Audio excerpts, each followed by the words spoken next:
You're gonna have to take care of yourself. Why am I not in jail? I'm gonna give you another choice. You can work for me. You choose to see it as disloyalty. Dishonesty is disloyalty. Longmire Season 7 is officially happening, and I don't know if I'm ready for it, in the best way possible. I mean, it's been years since the show ended, and honestly, I had kind of accepted that it was over. But let me know if I am the only one who deep down always felt like this story wasn't really finished.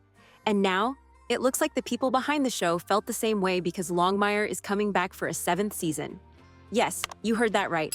Longmire is back and the release date is already out. So, let's talk about it. As you all know, Longmire originally aired for 6 seasons, and during that time, it built up such a loyal following. That being said, let's admit it. So many of us discovered the show way later when it hit Netflix, and that's where it really became a comfort show for me. And consider me grateful, because the fact that Netflix picked it up after A&E canceled it was honestly a lifesaver. But then, on January 1st of this year, something unexpected happened. The show disappeared from Netflix, and not gonna lie, that hurt. I mean, that hurt bad. Like, imagine your favorite comfort show is removed from your favorite streaming platform. No need to say that it felt like a betrayal, because we all counted on Netflix for saving Longmire, and no one expected the platform to kick the show off so suddenly after so many years. But thanks to the recent news, it seems like this incident actually triggered a series of good news for the show, as it made showrunners realize how much they love and miss this universe. First, we got the news that Longmire is now going to be available on Paramount+. Feel free to disagree with me in the comments, but to me, this feels like a better fit anyway. I don't think it would be wrong to claim that Paramount has basically become the king of modern westerns, so it makes sense for Longmire to have a home there. If you've watched Yellowstone franchise, you know exactly what I mean. There is no denial that Paramount knows how to treat a western with the respect it deserves, and I have a feeling Longmire is in safe hands with them. Plus, it sounds like this new platform is ready to enhance its partnership with the Longmire creators. Yes, you heard it right. Paramount will actually be the one producing the show's impending comeback. I can't lie, that makes me feel a little more confident about how this will all turn out. Leave me a blue heart emoji if you also prefer Paramount over Netflix when it comes to Western shows.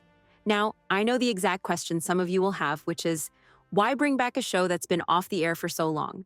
But for me, the answer is pretty simple. Longmire left a mark on Western TV history. When it first aired back in 2012, it flew under the radar a bit. It wasn't one of those shows that exploded overnight. But over time, it found its audience and became a cult favorite.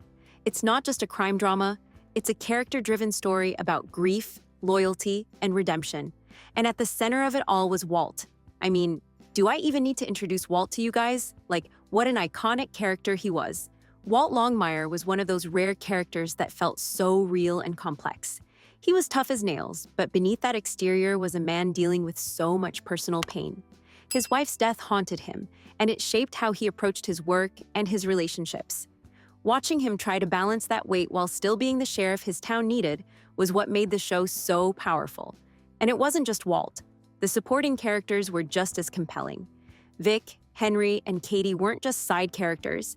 They each had their own struggles and triumphs.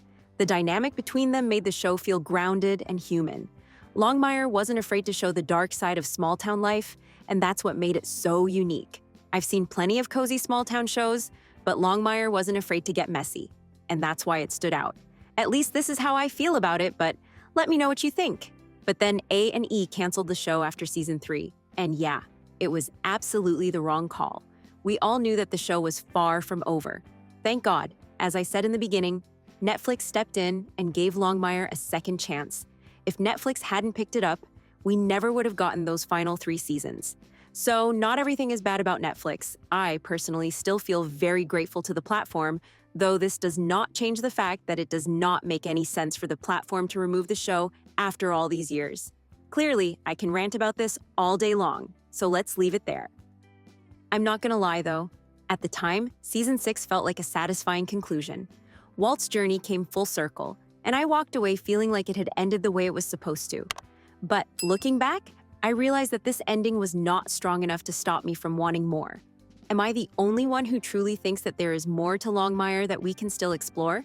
Well, I don't know about you guys, but I know for sure that the showrunners are on the same page with me. In fact, Craig Johnson, who is the creator of Longmire, has been pretty vocal about how things went down with Netflix. He's not exactly thrilled with how they handled the show's departure. He even took to social media to vent about it. And honestly, I don't blame him. Johnson pointed out that Longmire was still drawing in strong viewership numbers when Netflix decided to drop it. That decision never really made sense to me. Johnson even joked about canceling his Netflix subscription. Well, what can I say? The man is right. But here's the part that really got my attention. Johnson hinted that Warner Brothers, which produced Longmire, might finally be free to make its own decisions now that its Netflix deal is over. That opens the door for a revival, and I can't lie. That made my heart race a little. Plus, they have Robert Taylor, who played Walt, on board as well. I mean, let's admit it. This man is Walt Longmire, and I can't imagine anyone else stepping into those boots. Over the years, Taylor has always spoken fondly about the show, and he's made it clear that he'd be open to returning if the right opportunity came along. He once said, "It's a special show, and it meant a lot to me. If there was a chance to do it right, I'd listen." Is it just me, or doesn't that sound like someone who's ready to close the door on Longmire forever? And honestly, if Justified can get a second chance, why not Longmire? Am I right? As for when we might actually see Longmire back on our screens, well, that's where things get exciting. Insiders have suggested that if things move quickly, we could be looking at a late 2025. And now that Warner Brothers is free to make its own decisions, the timing feels perfect. For more weekly updates on Longmire and other iconic Western shows, make sure to like and follow. Meanwhile, the video on the screen might also interest you.